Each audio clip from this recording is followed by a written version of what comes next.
चलिए और जानकारी लेंगे उस पर। हमारे साथ एसोसिएट एडिटर प्रदीप कुमार जुड़े हुए हैं और जानकारी लेते हैं। प्रदीप, क्या कुछ अपडेट मिल पा रही, क्योंकि एक बार फिर से आम आदमी पार्टी की जो मुश्किलें हैं वो बढ़ती हुई साफ तौर से नजर आ रही, क्योंकि ये जानकारी मिली है कि सौरभ भारद्वाज के घर ईडी ने उनके निजी आवास पर छापा मारा है।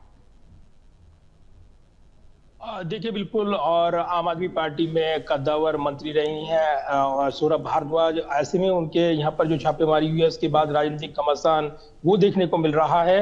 ये जी। जानकारी मिली है कि भारद्वाज के आवास पर ईडी की छापेमारी हुई है। अस्पताल निर्माण में कथित घोटाले के आरोप को चलते ये छापेमारी की गई है, जानकारी मिली है।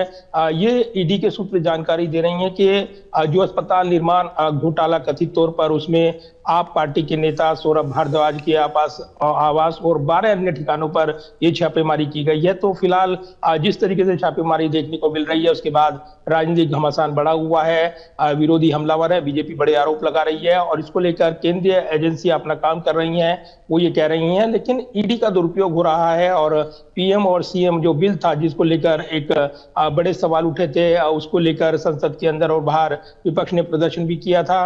अब आम आदमी पार्टी के नेता जो सौरभ भारद्वाज के आवास और ठिकानों पर ये छापेमारी है, एक नए विवाद से जोड़कर इसको देखा जा रहा है। लेकिन केंद्रीय एजेंसी अपना काम कर रही है, बीजेपी का ये दावा है। तो दूसरी तरफ विपक्षी नेता आरोप लगा रहे हैं कि जानबूझकर निशाना बनाया जा रहा है, टारगेट किया जा रहा है। बीते कल ही हमने देखा था कि गृह मंत्री अमित शाह ने एक न्यूज एजेंसी को जो इंटरव्यू दिया था उसमें इन तमाम मुद्दों का जिक्र किया था, क्यों बिल लाने जरूरी है इसका जिक्र करते उन्होंने अपनी बात रखी थी और उसके ठीक अगले दिन ये छापेमारी देखने को मिली है। तो ईडी का दुरुपयोग और विपक्ष के नेता ये आरोप लगाते रहे हैं और ईडी में जिन नेताओं के खिलाफ ये छापेमारी होती है बाद में वो आरोप साबित नहीं होते हैं, अदालत में वो ठहरते नहीं है, ये आरोप लगाए जाते हैं। तो अभी ये कानूनी मामला है और इसके पहलू को अगर देखें तो ईडी की छापेमारी के बाद एक राजनीतिक तौर पर घमासान बनकर उभर रहा है।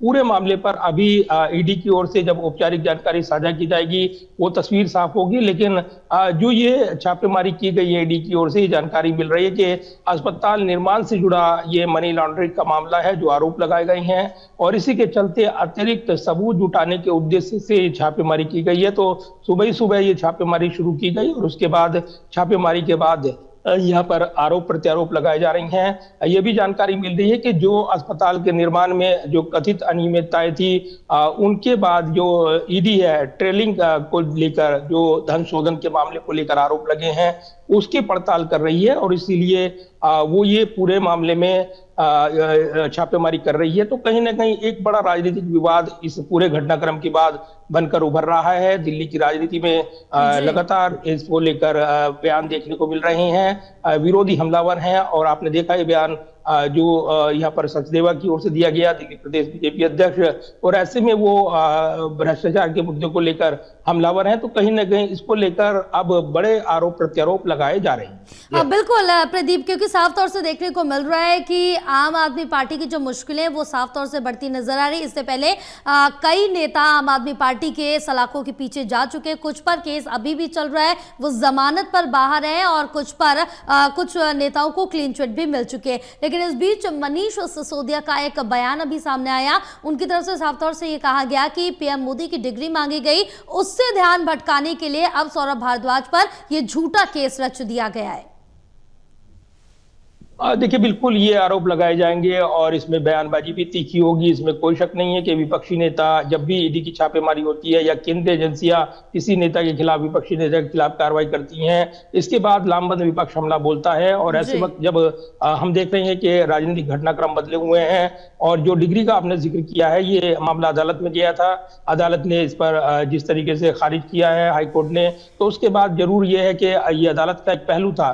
दूसरी तरफ अगर देखें इस पूरे मामले को लेकर आक्रामक रही है आम आदमी पार्टी, उसके ठीक अगले दिन ये छापेमारी हुई है। तो इसकी टाइमिंग को लेकर राजनीतिक विरोधी सवाल उठा रही हैं और वो उठाएंगे भी, क्योंकि ईडी का दुरुपयोग होता है, केंद्रीय एजेंसियों का दुरुपयोग हो रहा है। इसके जरिए अपने राजनीतिक मकसद को हासिल करने के लिए बीजेपी टारगेट करती है और ये जो इसका हंट विंचिंग से जोड़ा गया है, तो कहीं ना कहीं ये एक अलग अलग राज्यों में मुद्दा रहा है। और जब सोरेन के यहाँ पर छापेमारी हुई थी तब इस्तीफा देना पड़ा था, जब दिल्ली में कथित शराब घोटाले में छापेमारी हुई थी। उसके बाद तत्कालीन मुख्यमंत्री अरविंद केजरीवाल को जेल जाना पड़ा था, लेकिन उनका इस्तीफा नहीं हुआ था। और उसके बाद पीएम और सीएम बिल लाने का जो कवायद शुरू की गई, इसका इशारा करते हुए खुद गृह मंत्री ने बीते दिनों ये बयान दिया था। कल ही उनका एक इंटरव्यू भी सामने आया, तो कहीं ना कहीं उसके ठीक अगले दिन ये छापेमारी देखने को मिल रही है। थोड़ा सा आपको जानकारी दे दूं कि जो जानकारी हमें मिली है उसमें जो छापेमारी हुई है ये जो अस्पताल निर्माण से जुड़ा कथित घोटाला है उसमें ये की गई है। करीब 13 ठिकाने अब तक शामिल हो गई हैं जिन पर छापेमारी हुई है। स्वास्थ्य मंत्री रहते हुए सौरभ भारद्वाज पर कथित भ्रष्टाचार के आरोप हैं और जानकारी के मुताबिक ये दावा किया जा रहा है कि आप पार्टी की दिल्ली सरकार के कार्यकाल के दौरान स्वास्थ्य ढांचे से जुड़ी जो परियोजनाएं थी बड़े पैमाने पर इसमें भ्रष्टाचार हुआ, ये आरोप बीजेपी लगाती रही है। और उसके बाद अनियमितता हुई, ईडी की कार्रवाई शुरू हुई और उसके बाद ये छापेमारी अब सामने देखने को मिल रही है। तो इससे राजनीतिक तापमान दिल्ली का बढ़ा हुआ है।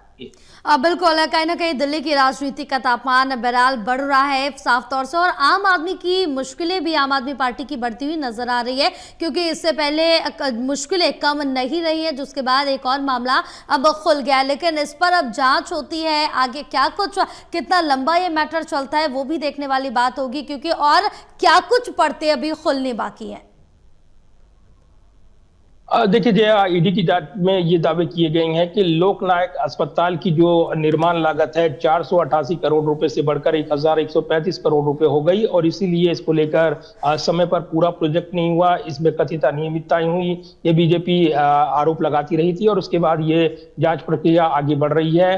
2018-19 में जिन अस्पताल परियोजनाओं को मंजूरी दी गई उनमें 11 ग्रीनफील्ड और 13 ब्राउनफील्ड प्रोजेक्ट शामिल थे, लेकिन तय समय पर एक भी प्रोजेक्ट पूरा नहीं हुआ, उसकी लागत बढ़ गई और इसे कथित भ्रष्टाचार से अनियमितता से जोड़ते हुए यहां पर यह कार्रवाई की गई है। एसीबी ने जो केस दर्ज किया था जून 2024 में दिल्ली की एंटी करप्शन ब्रांच, उसमें पूर्व मंत्रियों सौरभ भारद्वाज और सत्येंद्र जैन के खिलाफ केस दर्ज किया गया था। और वही जुलाई 2024 की बात करें तो ईडी ने इसी केस के आधार पर मनी लॉन्ड्रिंग का जो मामला था वो दर्ज किया था। तो एसीबी की रिपोर्ट में कहा गया कि स्वास्थ्य परियोजनाओं में भारी फंड हेराफेरी, जानबूझकर देरी और संदिग्ध ठेकेदारी प्रक्रिया अपनाई गई है। इसी को लेकर ईडी ने छापेमारी की है, लेकिन अब वो ईडी पर आरोप लगते रही हैं, विपक्षी नेता सवाल उठाते रहे हैं। ऐसे में ईडी की छापेमारी राजनीतिक तौर पर निशाने पर आ गई है। अब आरोप प्रत्यारोप लगाए जा रही हैं और निश्चित तौर पर एक राजनीतिक घमासान इस छापेमारी के बाद देखने को मिल रहा है। बिल्कुल प्रदीप, बहरहाल आप बने रहे, आगे और भी जानकारी आपसे लेंगे। तो अब सौरभ भारद्वाज